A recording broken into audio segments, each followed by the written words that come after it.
On the night of June 1, 2001, Nepal did not hear thunder. It heard gunfire.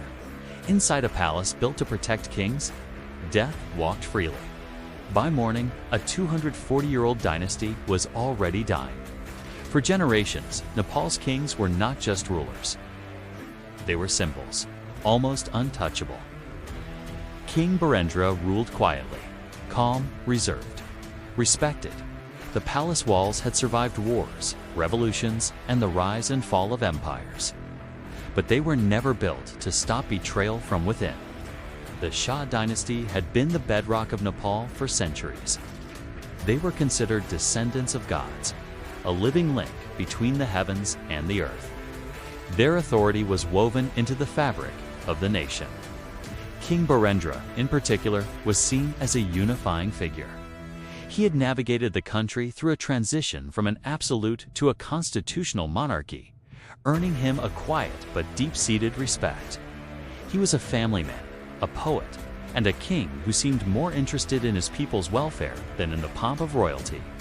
The Narayanhiti Palace in Kathmandu wasn't just a home. It was a fortress of tradition, a symbol of stability in a rapidly changing world. No one could have imagined that its greatest threat wasn't an invading army, but an invitation to dinner. It was a simple family gathering, a monthly tradition. No guards were present, no heightened security, and certainly no suspicion. Laughter echoed through the grand halls of Narayanhiti Palace. The royals were at ease, surrounded by the people they trusted most in the world. Then, the sound of automatic gunfire shattered the peace. Not once, not twice, but over and over and over again. Royal blood-stained palace floors that had never seen violence before. In that moment, Nepal's heartbeat stopped. The scene descended into chaos. The regular Friday night dinner, a time for the family to reconnect away from the formalities of court, became a slaughterhouse. King Birendra, Queen Aishwarya, their children, and other close relatives were gunned down in a brutal, systematic attack. Survivors would later describe a scene of unimaginable horror, of bodies falling amidst the sounds of screams and relentless gunfire. The very place that was supposed to be the safest in the entire kingdom had become a tomb. News began to trickle out, but it was confused, contradictory. The nation held its breath, unable to comprehend the magnitude of what had just happened. The official story says Crown Prince Dipendra pulled the trigger. Fueled by a dispute over his choice of bride, he allegedly armed himself, returned to the family dinner, and murdered his own family. He killed his father, the king, his mother, the queen, his own brother and sister, and several other relatives. Then, he turned the gun on himself.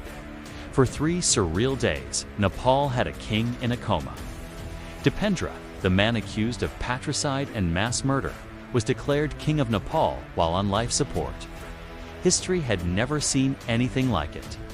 This official narrative, however, was met with immediate and widespread disbelief. Dipendra was popular, seen as a modern, progressive heir.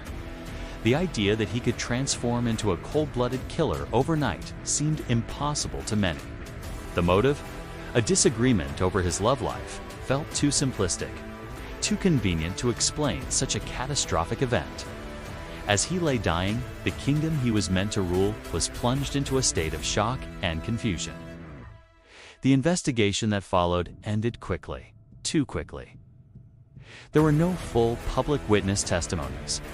No public autopsy reports were ever released. No independent inquiry was ever established. The bodies of the slain royals, including the king and queen, were cremated within days, following Hindu tradition but also conveniently destroying crucial forensic evidence. Questions were buried along with the ashes, and a suffocating silence filled the nation. In the tea shops of Kathmandu, on the streets of remote villages, and in the privacy of their homes, people whispered the same sentence: "We were not told the whole truth." The official report, compiled by a 2-man committee appointed by the new king, was seen as deeply flawed.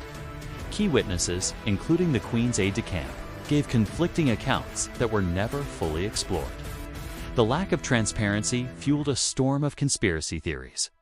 Was it a political assassination? A foreign plot? Was the new king involved? The silence from the palace screamed louder than any official statement ever could. After the massacre, King Birendra's brother, Gyanendra Shah, took the throne. But the crown felt heavy. Tainted, the people watched him differently. They listened to his words differently. They trusted nothing.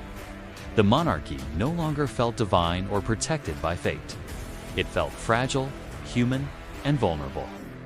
Gyanendra had been conveniently out of town on the night of the massacre, a fact that his critics never let go of. His coronation was a somber affair, lacking the public joy and celebration that usually accompanies a new reign. He inherited a nation grieving not just for its beloved king, but for its lost sense of security. Every move he made was scrutinized. His attempts to consolidate power were seen as autocratic, a stark contrast to his brother's more democratic style.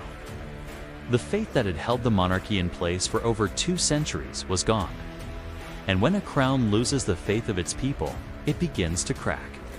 The years that followed were marked by turmoil. Protests filled the streets of the capital. A long-simmering Maoist civil war burned through the countryside, gaining popular support from those who felt alienated by the monarchy. The palace that once ruled Nepal was now surrounded by anger and dissent. The massacre had acted as a catalyst, accelerating the decline of an institution that was already struggling to find its place in the modern world. The king was no longer a unifying symbol, but a divisive one. In 2008, the unthinkable happened. The newly elected Constituent Assembly voted overwhelmingly to abolish the 240-year-old monarchy. Nepal was declared a federal democratic republic. The king was given days to vacate the palace. The monarchy did not end by gunfire or by a foreign invasion. It ended by memory. The memory of one horrific night was enough to undo centuries of tradition and bring a dynasty to its knees. The Nepal Royal Massacre remains one of history's most haunting, unsolved mysteries. Not because answers don't exist, but perhaps because they were never allowed to breathe. The official story is on the record, but the truth remains locked away in the memories of those who were there and in the hearts of a nation that was forever changed. History remembers dates and official accounts. But people remember the fear, the confusion, and the lingering sense of betrayal. And for Nepal, some nights never truly end. A dynasty died in silence. A nation was left with questions, and the palace still remembers. If you enjoy discovering the darker side of history, please like the video and subscribe for more.